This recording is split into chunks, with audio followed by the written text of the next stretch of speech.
My sister just ruined my marriage and got me kicked out of our house. Help me, please. I was 21 when my fiancé asked me to marry him. He was the absolute light of my life. We had known each other since preschool. Our families are very close. He would come and have dinner with us on a daily basis and vice versa. He doesn't have any siblings, but I have 2 older sisters, which is very important as he was also very close with them. We grew up together. When we started dating, I don't think our parents stopped celebrating for weeks. He helped me deal with a lot of my anxiety, and even when I gained a little weight and my mother berated me saying he was going to leave me, he told her off and said he loved me for who I was, not for what I looked like, even though he claimed I was the most beautiful girl in the world to him. We were only engaged for 6 months before the incident. My middle oldest sister, let's call her Nikki, was a very cold person. She never showed any affection. She only ever opened up to my fiancé as she said she saw him as a brother, and he also helped her through a lot of her dark times, such as battling drug addictions and breaking the law. She and I never saw eye to eye. I loved her dearly because she was my sister but didn't like her as a person. Out of the blue she tells me she wants to take me clubbing as we had never been together before, and she felt bad that she was so distant to me. I agreed, and that night we went out. Clubbing wasn't really my style, but once I had a few drinks, I loosened up a little and began having fun. The night was going smoothly until Nikki spotted a guy across the room whom she claimed she wanted to climb like a tree. She walked over to him and within a few minutes she was back and she had a sour expression on her face. I asked her what was up, but she never said anything. I kept pressing because I didn't want our night to be ruined. She then told me the guy didn't want her number but he wanted mine instead. I told her he was a loser and there were plenty of guys around who would kill to be with a girl like her. She didn't budge though. She told me she needed to use the restroom and then we would leave. I waited for an hour. During this time I was sipping on a lot of different cocktails. I then started feeling really dizzy and lightheaded.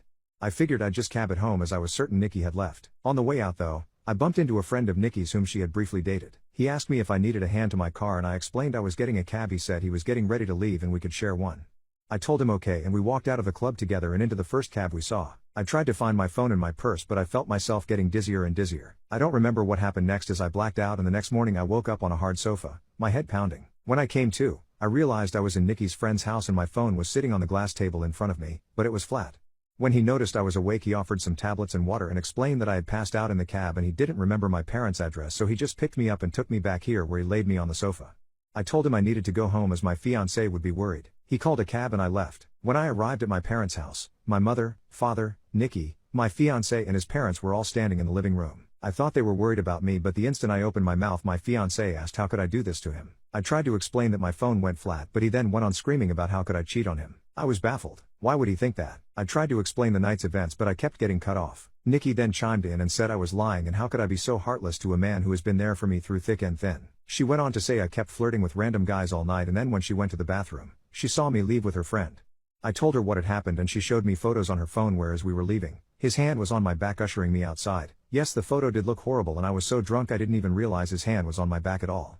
My fiancé was so angry, he kept shouting and his mom and mine were both crying. I then asked Nikki to call her friend and he would confirm nothing happened, but when she called him, he told a completely different story.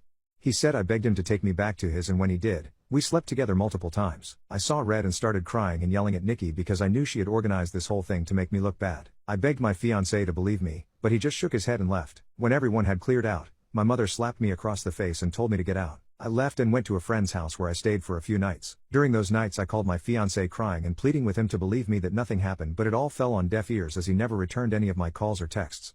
My mom texted me and told me she was kicking me out and that she couldn't believe I would do such a thing, and a lot of hurtful other slurs I don't think I could repeat here.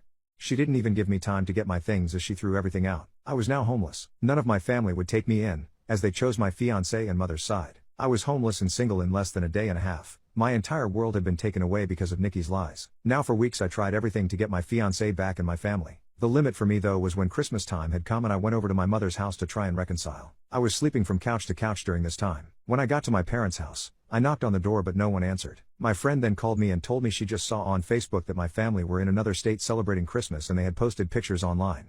Everyone was there, my sisters, parents, grandparents and even my fiancé and his family. When I myself saw the photos, I couldn't stop crying as they all looked so happy. I cried for days and days before deciding to block them all. I even returned my engagement ring. My friend knew someone a couple hours away who was looking for some help in his restaurant, and he even had living arrangements above where he worked so I could get rent at a cheap price and work at the same time. I wanted to start over with my life as it hurt me that no one took my side and they all left me to fend for myself. I was able to move pretty quickly and was doing well. The apartment was tiny and I had to work 10+ hours almost every day, but I was able to save a lot of money. I'm not living in the apartment anymore. I was able to rent a much nicer condo, but I am still working at the restaurant as assistant manager.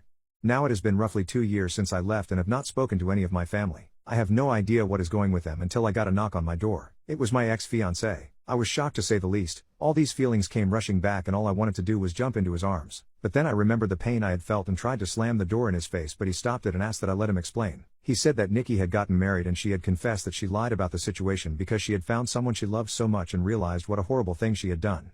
I asked him how he found me and he said my friend told him. My entire family had been trying to get in touch with me and want to see me. I told him I needed time to see if I even wanted to have them in my life. He left and I have been a mess since. I don't know what to do. I know I will never ever forgive Nikki. She could rot for all I cared, but it's hard because my other family and fiancé didn't know she was lying, but I also felt like they abandoned me too quickly without letting me explain my side.